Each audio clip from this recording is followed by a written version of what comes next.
ओम नमः शिवाय। जय श्री राम। दोस्तों, मैं आपका नरेंद्र मां भक्ति सिटी चैनल में एक बार से फिर स्वागत अभिनंदन करता हूं। दोस्तों, आज सबको पता है इस वक्त सब जगह रामायण का प्रचार और शाम को ही बड़ी बड़ी रामलीलाएं होती हैं, जिसमें भगवान राम का नाम चारों ओर पृथ्वी पर गूंज रहा है। दोस्तों, ये बड़े पवित्र दिन है नवरात्रि के। आज छठा नवरात्रा है और प्रभु श्री राम के 9 दिन तक रामलीलाएं होती हैं। 10वें दिन दशहरा होता है, जिन रावण का पुतले फूके जाते हैं। चारों तरफ शाम को जब रामायण का वातावरण हो जाता है, राम नाम गूंजता है, बड़ा ही पवित्र लगता है। ऐसा लगता है साक्षात भगवान भी पृथ्वी पर आ गए हैं। और रामायण पे ब्लॉग ना बने तो ये बात पूरी नहीं जमती, अधूरी रह जाती है रामलीला की। कल मैंने एक छोटा सा शॉर्ट व्लॉग डाला था कि किस किस ने बचपन में रामलीला लगती थी। हमारे माता पिता ले जाते थे, हम झूला झूलते थे। बड़ा एक झूले का क्रेज़ रहता था, मेले का क्रेज़ रहता था। कल मैंने आपको एक शॉर्ट व्लॉग में दिखाया, आप देखना चाहते देख लीजिए। भक्ति सिटी चैनल आज आपको दिखाएगा कि जब मेघनाथ, जो रावण का पुत्र था, जब उसकी मृत्यु हुई थी, तो उसकी मृत्यु जब हुई तो मेघनाथ का सिर काट दिया गया था, तो उसकी मृत्यु हो गई थी। लेकिन उसका सर कटने के बाद बहुत ज़ोर से हंसने लगा था। तो मैं आज अपने श्रोताओं को बताऊंगा कि वो क्यों हंस रहा था। बहुत सौ को मालूम होगा, बहुत सौ को नहीं मालूम होगा। और रामायण का टाइम चल रहा है, जगह जगह रामायण हो रही है, तो रामायण पे ब्लॉग होना चाहिए।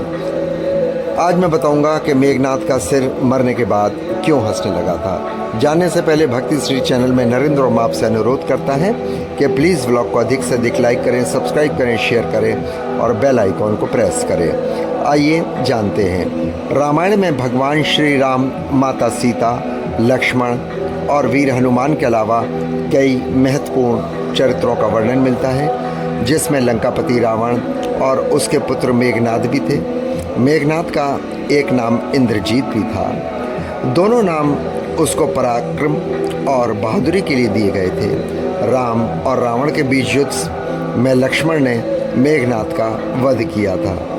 लक्ष्मण ने अपने बाण से मेघनाथ का सिर धड़ से अलग कर दिया था, लेकिन सुलोचना के पतिव्रत होने के कारण उसके पतिव्रत की परीक्षा ली गई।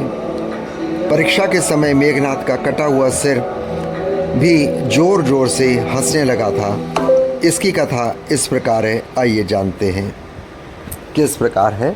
मैं भी आपको बताता हूँ, आप ध्यान से सुनिएगा कि किसके कारण हुआ था। पौराणिक कथाओं के अनुसार युद्ध में लक्ष्मण ने अपने घातक बाण से मेघनाथ का सिर धड़ से अलग कर दिया था और उस सिर को श्री राम के चरणों में रख दिया था। श्री राम को मेघनाथ की पत्नी सुलोचना का संदेश देना था कि उसका पति युद्ध में मारा जा चुका है।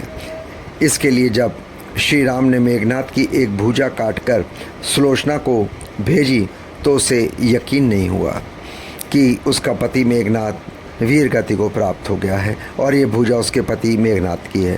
तब सुलोचना के कहने पर मेघनाथ की कटी हुई भुजा ने लिखकर उसे यकीन दिलाया था कि ये जानकर सुलोचना रोने लगी कि ये अब वह कहा कि मैं सती हो जाऊंगी अपने पति के साथ। सुलोचना मंदोदरी के पास पहुंची। मंदोदरी ने कहा, तुम श्री राम की शरण में जाओ, श्री राम जी के पास जाओ। इसके बाद सुलोचना, मेघनाथ की पत्नी, श्री राम जी के पास पहुंची। सुलोचना ने श्री राम से कहा, हे राम, आप मुझे मेरे पति का सिर लौटा दें ताकि मैं सती हो सकूं। सुलोचना की दशा देखकर श्री राम बेहद दुखी हुए और कहा कि मैं तुम्हारे पति को अभी जीवित कर देता हूँ, लेकिन सुलोचना ने मना कर दिया। इसी बीच सुग्रीव को आशंका हुई कि मेघनाथ ने अपनी कटी हुई भुजा से लक्ष्मण का गुणगान कैसे किया। उन्होंने इसके बारे में सुलोचना से पूछा और कहा कि ये बात तब मानेंगे जब ये आपके पति का सर ज़ोर ज़ोर से हंसेगा। इसके बाद सुलोचना ने अपने कटे हुए पति के सिर से कहा, हे स्वामी, आप थोड़ा सा हंस दीजिए, ये हमारी आन की बात है। इतना कहते ही मेघनाथ का कटा हुआ सिर ज़ोर ज़ोर से हंसने लगा।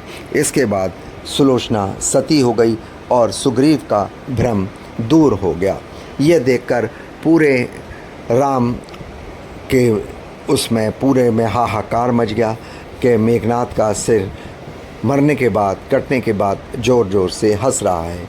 लेकिन वो इसलिए हंसा कि उसने अपनी पत्नी की पवित्रता का प्रमाण दिया। मरने के बाद भी मेघनाथ ने अपनी पत्नी का वचन, जो वो चाहती थी, उसको पूरा किया। तो ये इतने बलशाली और इतने पवित्र लोग थे, लेकिन किसी बुद्धि जब इंसान की ख़राब हो जाती है तो पवित्रता अपवित्रता हो जाती है। आशा करता हूँ आपको व्लॉग पसंद आया होगा। प्लीज़ व्लॉग को अधिक से अधिक लाइक करें, सब्सक्राइब करें, शेयर करें, बेल आइकॉन को प्रेस करें। कमेंट्स बॉक्स में जय माता की ज़रूर लिखा करें, जय सियाराम लिखा करें, जिससे आप पुण्य के भागी बने।